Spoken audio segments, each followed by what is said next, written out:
Hey everybody, David from 12 Volt Technologies bringing you along on another installation. Today, we're doing a 2024 RAM ProMaster. This client's having us update the front door speakers with the Alpine S series components and adding a Kicker underseat powered subwoofer. This 10-inch Kicker sub is an almost perfect fit underneath the passenger seat. And the mid-bass and tweeter combo from Alpine drop right in like they're made for this vehicle.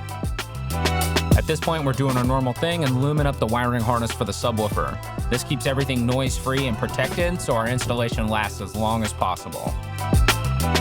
Pre-building looms like this can be a big challenge for newcomers and professionals alike. You have to have the harness laid out in your mind and know exactly where you need to break out each of the individual conductors.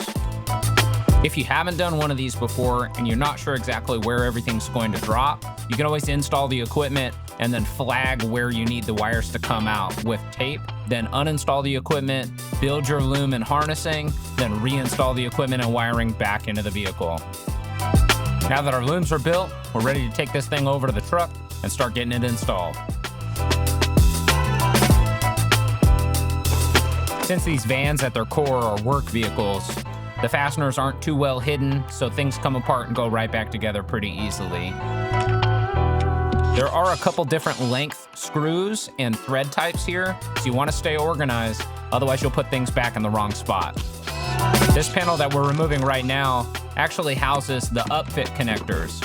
These factory upfitting connectors give us a clean connection point for a good power and ground, as well as some speaker wires.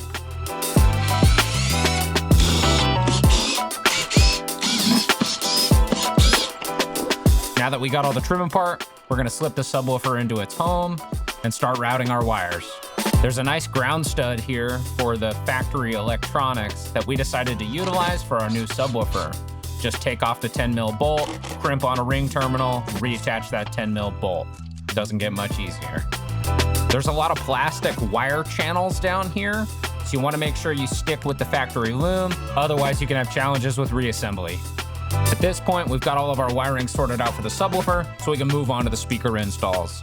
These pillars have a couple caps that hide some 10mm bolts, and then the whole thing just pulls out and away.